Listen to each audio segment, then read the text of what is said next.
الرحيم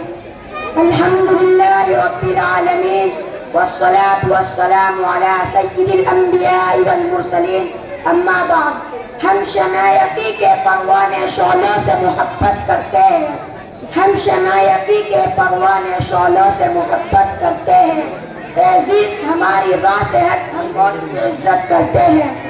جناب صدر معزز مہمان خصوصی اور حاضرین مجلس آج ہم اور پورا ہندوستان جشن جمہوریہ منا رہا ہے ہر عام و خاص اس خوشی میں شریک ہیں اسکولوں میں آزادی کے گیت گائے جا رہے ہیں کالجوں میں حب الوطنی کے جذبات میں ڈھول ڈیجے کا شور ہے مدرسوں میں شہیدان وطن کو خراج عقیدت پیش کیا جا رہا ہے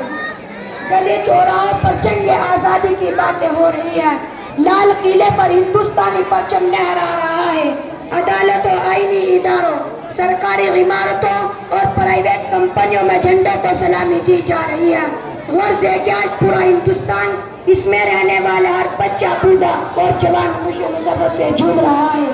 لیکن میرے پیاروں یہ خوشی یہ حب الوطنی کے گیت یہ پرچم ہند کا سر بلند ہونا اور شہیدان وطن کو خراج عقیدت پیش کرنا اسی وقت فائدہ مند اور کارگر ہو سکتا ہے جب ہم اس ملک کو آزاد کرنے والے ویروں اور بہادروں کے خوابوں کو پورا کریں ان کے نقش قدم پر چلیں ان کے سدھانتوں کو اہمیت دیں اور اپنے عزیز اور پیارے وطن کو جنت کا نشاں بنائیں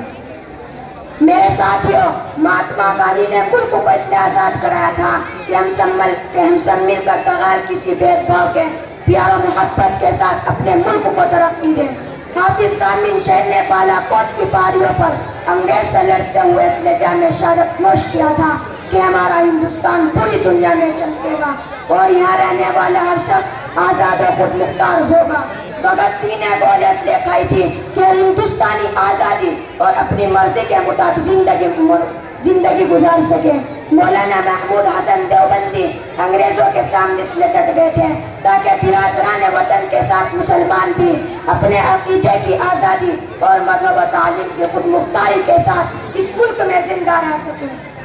شہید اشفاق اللہ خان رام پرساد بسمل مولانا حسین احمد مدنی جھانسی کی رانی بیگم حضرت محل خان عبدالغفار خان مولانا جعفر تانیسری نواب سراج الدولہ ٹیپو سلطان اور ہزاروں لاکھوں شہیدان وطن نے اس ملک کی خاطر تن من دھن کی بازویں لگائی تاکہ ہمارا مال اور ہماری جان اور ہماری عزت و آبرو محفوظ رہ سکے انگریزوں کی غلامی کا توق ہم اپنے گلے سے نکال سکیں اور ہمارا ملک پیار و محبت ہمدردی و انسانیت کا گہوارہ بن جائے